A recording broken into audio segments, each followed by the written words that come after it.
You ask Tiger to solve. This deals with linear equations with one unknown. The final result is a equals 2. Let's solve it step by step. Simplify the expression.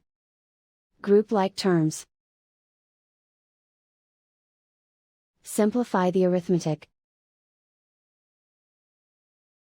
Swap sides.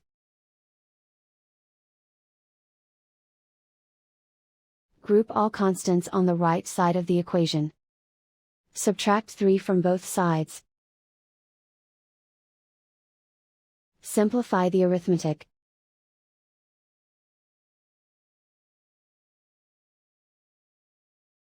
Isolate the a. Divide both sides by 6. Simplify the fraction. Find the greatest common factor of the numerator and denominator. Factor out and cancel the greatest common factor. And so the final result is a equals 2.